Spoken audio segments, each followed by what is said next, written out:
All right, everybody. Chit chat time here.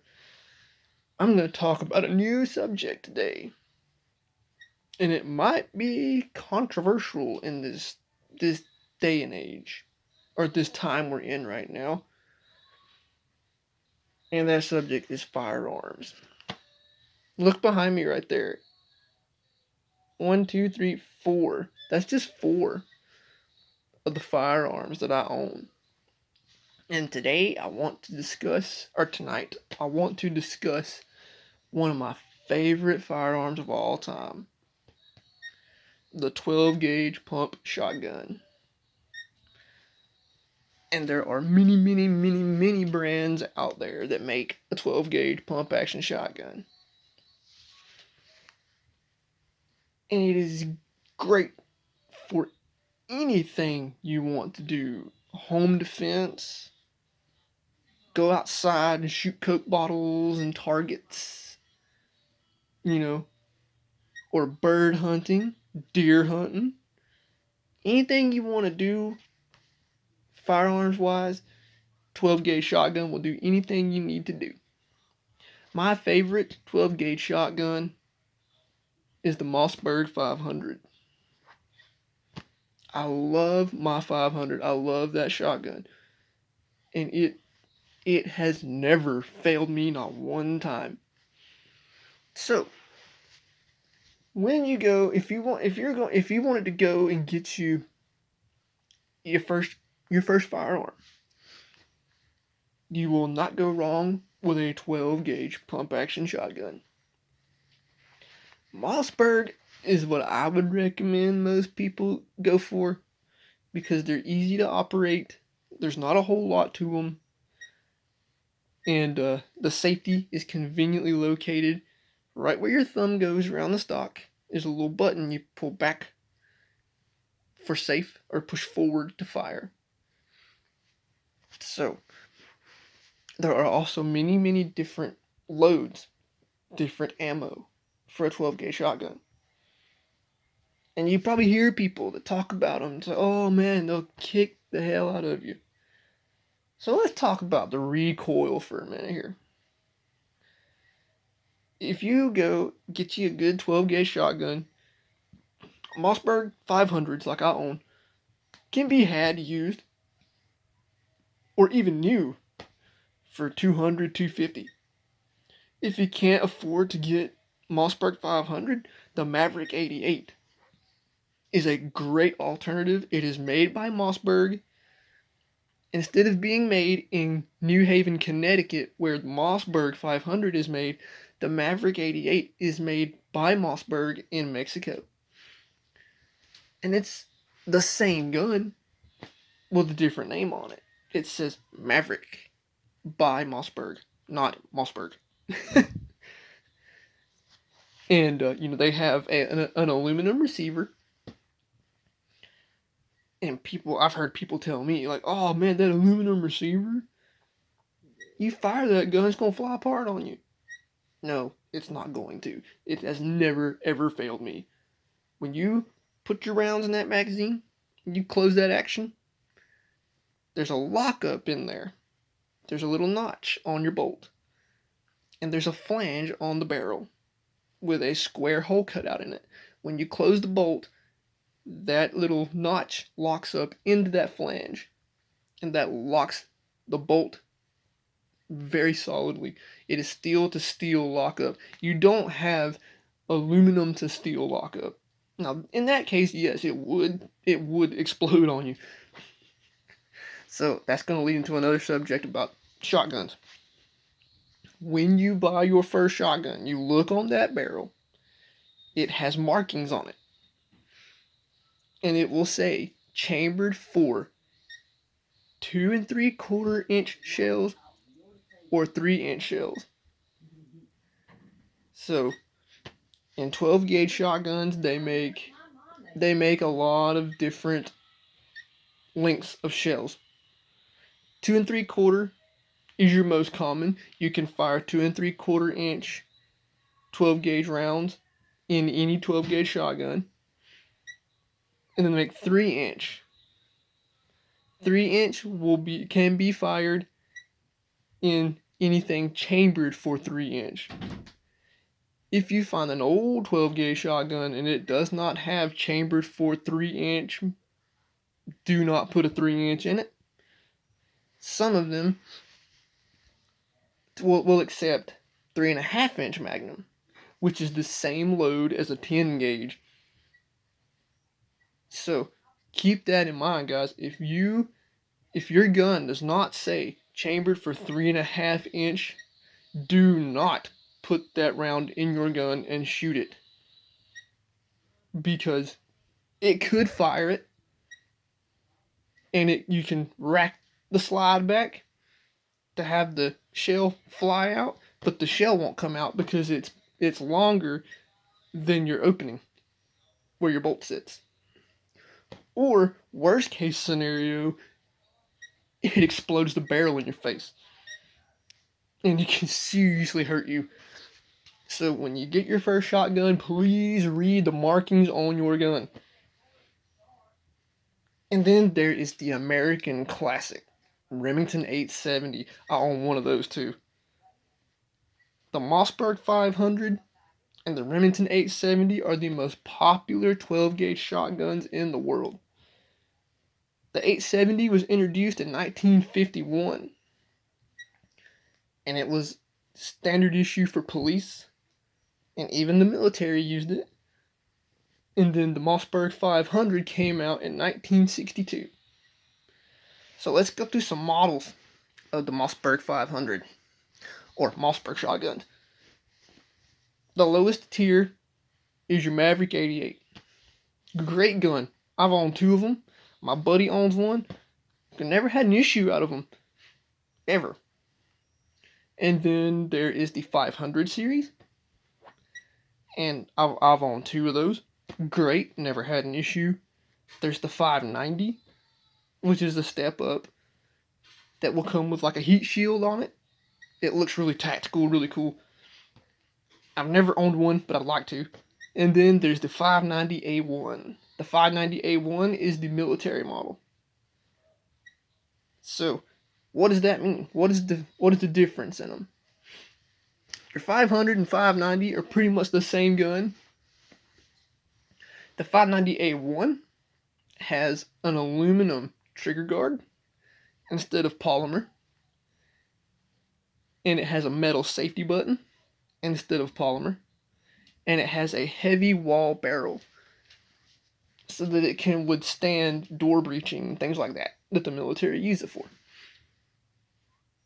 They're just great. They're just great, man. And let's talk about recoil again.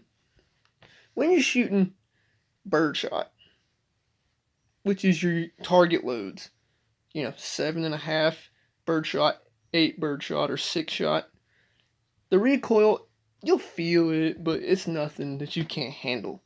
It's relatively light. I mean, it pushes you a little bit, And then you move up to buckshot.